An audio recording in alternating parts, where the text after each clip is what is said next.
Om Swastiastu. Selamat pagi anak-anak. Bagaimana kabarnya hari ini? Mudah-mudahan anak-anak sehat. Kalau anak-anak sudah mematuhi protokol kesehatan, Ibu yakin anak-anak pasti sehat. Dan anak, pelajaran minggu lalu sudah kita pelajari tentang ideologi terbuka. Nah, sekarang kita lanjutkan nilai-nilai Pancasila sebagai ideologi terbuka.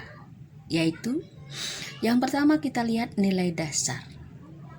Nilai dasar ini terdiri dari yang pertama yaitu kelima sila dari Pancasila. Yang kedua adalah nilai dasar ini bersifat universal, sehingga di dalamnya terkandung cita-cita, tujuan, serta nilai-nilai yang baik dan benar. Nah, kalau kita lihat cita-cita dan tujuan negara ini tercantum di dalam pembukaan Undang-Undang Dasar Negara Republik Indonesia tahun 1945.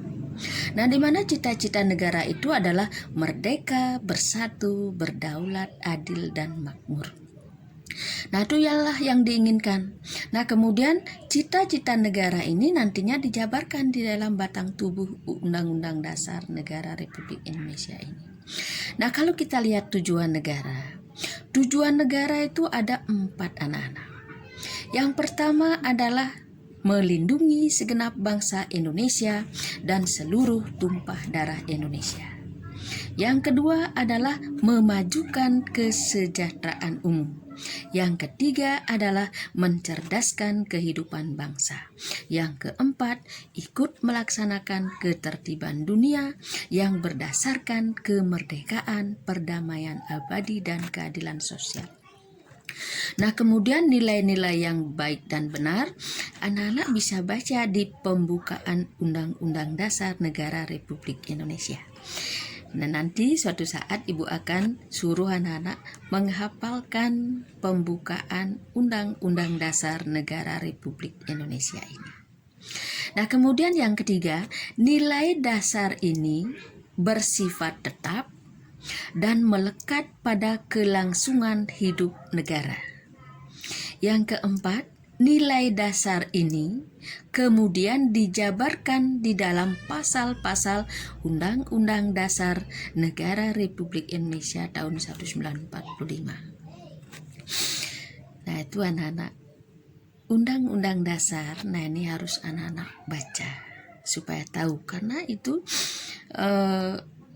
termasuk ke dalam sumber hukum, kemudian juga termasuk data urutan peraturan perundang-undangan Republik Indonesia. Nah, kemudian lanjut yang kedua adalah nilai instrumental. Nilai instrumental ini yaitu penjabaran nilai-nilai dasar yang berupa peraturan perundang-undangan dan lembaga pelaksanaannya. Nah, kalau kita lihat peraturan perundang-undangan, anak-anak kelas 8 dulu sudah pelajari, ya mungkin masih banyak yang ingat. Peraturan perundang-undangan Republik Indonesia. Peraturan perundang-undangan yang pertama adalah Undang-Undang Dasar Negara Republik Indonesia tahun 1945. Yang kedua adalah ketetapan MPR. Yang ketiga adalah UU Strip Perpu. Yang keempat adalah peraturan pemerintah. Yang kelima adalah peraturan presiden. Yang keenam adalah peraturan daerah. Ini dibagi, ada peraturan daerah provinsi, ada peraturan daerah kabupaten, dan peraturan desa. Nah, kalau lembaga pelaksanaannya, nah kalau kita lihat dari pertama dulu, Undang-Undang Dasar. Siapa yang menetapkan Undang-Undang Dasar? Yaitu MPR. Sesuai dengan pasal 3, MPR bertugas menetapkan Undang-Undang Dasar. Nah, kemudian kalau ketetapan MPR sama juga MPR. Nah, kemudian kalau UU, undang-undang ini dibuat oleh presiden bersama DPR. Kalau Perpu ini dibuat oleh Presiden dalam keadaan genting atau hal ihwal yang memaksa. Kalau peraturan pemerintah dibuat oleh Presiden, nantinya untuk melaksanakan undang-undang. Kemudian peraturan Presiden dibuat oleh Presiden, kemudian Perda Provinsi dibuat oleh Gubernur bersama DPRD tingkat 1, kemudian Perda Kabupaten dibuat oleh Bupati atau Wali Kota bersama DPRD tingkat 2, peraturan desa dibuat oleh Kepala Desa bersama BPD. Nah itu. Yang ketiga sekarang nilai praksis. Nilai praksis ini adalah realisasi dari nilai-nilai instrumental berupa suatu pengalaman nyata dalam kehidupan sehari-hari, dalam bermasyarakat, berbangsa, dan bernegara. Nah, kemudian selanjutnya kita lihat Pancasila sebagai ideologi terbuka secara instruktural memiliki 3 dimensi, yaitu yang pertama adalah dimensi idealisme. Dimensi idealisme ini menekankan bahwa nilai-nilai dasar yang terkandung dalam Pancasila yang bersifat sistematis, rasional, dan menyeluruh. Nah, dimensi idealisme yang terkandung dalam Pancasila mampu memberikan harapan, optimisme, serta memberikan motivasi pendukungnya untuk berupaya mewujudkan cita-citanya. Yang kedua adalah dimensi normatif. Dimensi ini mengandung pengertian bahwa nilai yang terkandung dalam Pancasila perlu dijabarkan dalam suatu sistem norma. Nah, anak-anak sudah pelajari pada kelas 7, yaitu norma-norma. Macam-macam norma. 1. Norma agama. 2. Norma kesopanan. 3. Norma kesusilaan. 4. Norma hukum. Nah, itu sudah anak pelajari. Kemudian yang ketiga adalah dimensi realitas. Mengandung makna bahwa suatu ideologi harus mampu mencerminkan realitas kehidupan yang berkembang dalam masyarakat. Nah, itu dimensi realitas. Lanjut sekarang, perwujudan nilai dasar Pancasila sebagai ideologi terbuka adalah: yang pertama, nilai ketuhanan; yang kedua, nilai kemanusiaan; yang ketiga, nilai persatuan; yang keempat, nilai kerakyatan; yang kelima, nilai keadilan. Nah, nilai-nilai inilah yang harus anak-anak hayati, kemudian amalkan dalam perbuatan. Nah, kalau kita lihat nilai ketuhanan. Nah, nilai ketuhanan ini sesuai dengan sila pertama. Sesuai dengan sila pertama, di sana ada mengandung beberapa butir. Nah, kita lihat salah satu butirnya. Percaya dan takwa kepada Tuhan Yang Maha Esa sesuai dengan agama dan kepercayaan masing-masing menurut dasar kemanusiaan yang adil dan beradab. Nah, kita lihat dulu percaya. Apakah anak percaya pada Tuhan? Pasti percaya. Ya, buktinya anak-anak orang tuanya pagi-pagi habis masak pasti membanten dulu. Nah, ini yang beragama Hindu ya. Nah, setelah itu kalau anak-anak makan, sebelum makan berdoa dulu. Nah, kalau anak-anak pergi ke sekolah, anak-anak ke merajaan dulu, mohon kepada Betara yang guru, yang ibu yang kawitan, anak-anak sekarang berangkat ke sekolah supaya diberikan keselamatan, kerahayuan sampai pulang nanti. Sampai di sekolah, anak-anak itu bel masuk kelas, kemudian risan dia. Sebelum memulai pelajaran, doa lagi. Nah, itu anak-anak kalau ada odalan, anak-anak ke pura sembahyang. Nah, ini anak-anak percaya pada Tuhan. Nah, takwa, anak-anak ingat arti takwa? Takwa artinya menjalankan segala perintahnya dan menjauhi segala larangannya. Nah, kalau kita lihat perintah-perintah Tuhan, nah itu adalah perbuatan yang baik. Berbuatlah yang baik. Larangan Tuhan adalah perbuatan yang tidak baik. Ya, anak-anak kan tahu contohnya, misalkan tidak mencuri, tidak membunuh, tidak memperkosa, tidak menganiaya, tidak memfitnah, dan lain sebagainya. Nah, itu anak-anak. Sudahkah anak-anak berbuat baik? Sudah. Pasti sudah ya. Nah, itu artinya anak-anak takwa. Perintah Tuhan apa? Sembahyang, belajar. Makanya dikatakan belajar itu sepanjang hayat.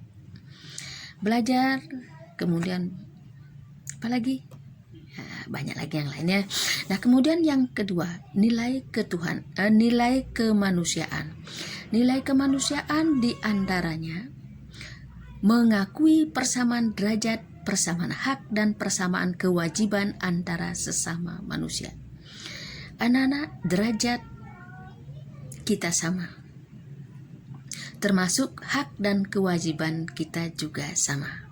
Nah, karena kita menganggap derajat, harkat, dan martabat kita sama, nah kita juga hendaknya saling menghargai dengan orang lain.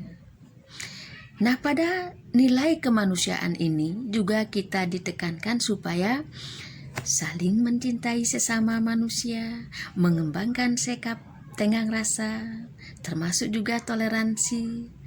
Nah, apa artinya tenggang rasa? Tenggang rasa ini artinya semangat menghargai dan menghormati perasaan orang lain. Apakah anak-anak sudah menghormati perasaan orang lain? Ya sudah, kan itu. Toleransi artinya sikap sabar membiarkan orang lain melakukan sesuatu. Biarkan orang lain melakukan sesuatu, yang penting itu baik. Nah, kalau tidak baik, ya beritahu itu perbuatan yang tidak baik. Nah, itu dalam sila kedua atau nilai kemanusiaan ini juga kita dianjurkan untuk bekerja sama, bukan saja dengan Indonesia tetapi dengan luar negeri. Yang ketiga adalah nilai persatuan. Nilai persatuan ini anak-anak harus tetap kita pupuk. Nah, karena nilai persatuan inilah salah satu faktor yang menyebabkan Indonesia bisa memproklamasikan kemerdekaan. Nah, nilai persatuan ini harus anak-anak kembangkan di sekolah, di masyarakat, kemudian di rumah anak-anak. Di rumah harus bersatu dengan keluarga. Nah, kalau tidak bersatu dengan keluarga, dengan anak-anak, kemudian orang tua, kalau tidak bersatu, ada orang lain menganjurkan, keluarga kita akan hancur anak-anak. Makanya bersatulah dengan keluarga. Nah, kemudian nilai persatuan ini juga sebenarnya banyak anak-anak. Rela berkorban untuk kepentingan bangsa dan negara apabila diperlukan. Nah, kalau anak-anak diperlukan, misalkan sebagai siswa, anak-anak punya kemampuan lebih, misalkan ada lomba, anak-anak sebenarnya bisa menunjukkan diri anak-anak, Pak, saya akan mewakili ini, Pak. Nah, apalagi seperti sekarang, misalkan anak-anak disuruh membuat puisi kan, nah, anak-anak kerjakan dengan baik, nanti silahkan dikirim. Nah, kemudian menempatkan persatuan, kesatuan, kepentingan, serta keselamatan bangsa dan negara di atas kepentingan pribadi dan golongan. Nah, itu yang jelas kita utamakan kepentingan umum daripada kepentingan pribadi dan golongan. Nah, tapi dalam pelaksanaannya menurut Ibu rasanya ya seimbangkan ini. Kepentingan pribadi jalan, kepentingan umum juga bisa jalan. Nah, itu rela berkorban untuk kepentingan bangsa dan negara. Nah, ini kalau diperlukan misalkan, nah seperti sekarang kan masa pandemi anak-anak, orang tua anak-anak misalkan diperlukan untuk apa misalkan menjadi satgas COVID misalkan, silakan, yang penting taati protokol kesehatan. Nah, itu di antaranya juga cinta tanah air dan bangsa. Nah, ini anak salah satunya bersihkan lingkungan rumah, lingkungan masyarakat. Nah, nanti kalau masuk di sekolah, Mari kita sama-sama bersihkan lingkungan sekolah kita. Nah, kalau kita lihat, sering kita baca, bersih itu indah. Kebersihan merupakan sebagian daripada iman. Nah, itu. Yaitu kita lanjut sekarang nilai kerakyatan. Nilai kerakyatan ini, nah yang jelas dari kerakyatan ini adalah kita hubungkan dengan demokrasi.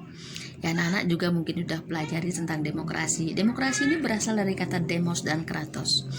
Demos itu rakyat, kratos itu pemerintah. Jadi demokrasi ini pemerintahan rakyat. Pemerintahan dari rakyat, oleh rakyat, untuk rakyat. Nah itu, anak-anak, pemerintahan itu dari rakyat, kemudian dipilih oleh rakyat. Setelah dia bekerja untuk rakyat. Nah itu. Nah kemudian yang jelas dalam nilai kerakyatan ini, yang ditekankan adalah setiap mengambil suatu keputusan hendaknya dimusyawarahkan terlebih dahulu dengan asas kekeluargaan untuk mencapai mufakat. Nah itu, andai kata suara mufakat tidak tercapai, maka keputusan diambil berdasarkan suara terbanyak. Nah itu yang jelas, apapun yang kita ajukan pendapat tersebut, pergunakan akal sehat dan sesuai dengan hati nurani yang luhur. Lanjut, nilai keadilan. Nilai keadilan ini kalau kita lihat, yang keduanya bersikap adil. Nah ini, apakah anak-anak sudah diperlakukan secara adil? Sudah. Di rumah sudah. Di sekolah sudah. Yang penting di sekolah anak-anak mau belajar, kemudian membuat tugas. Kalau ulangan, anak-anak ikut ulangan, nilainya nanti pasti gurunya memberikan nilai yang adil. Nah kalau di rumah, ya tentunya orang tua memberikan pekerjaan, memberikan makanan. Nah itu harus adil dengan anak-anaknya. Sila 5 ini juga, atau nilai keadilan ini juga menekankan kepada kita supaya hidup sederhana, tidak bersikap boros, dan tidak bergaya hidup mewah. Nah, apa itu hidup sederhana? Hidup sederhana itu adalah hidup hemat, cermat, tepat, dan berasaskan manfaat. Nah, mana yang terpenting itu dahulukan, yang kurang penting ya jangan, ya bisa diabaikan. Nah, kemudian gotong royong juga sila ke-5. Suka bekerja keras. Nah, kalau anak-anak sebagai seorang pelajar tentunya belajar yang rajin, menghargai hasil karya orang lain, itu juga nilai keadilan. Nah, itu saja anak-anak dulu. Nanti Ibu akan berikan tugas, anak-anak kerjakan dengan baik. Untuk hari ini Ibu akhiri dengan Prama Santi. Om Santi Santi Santi.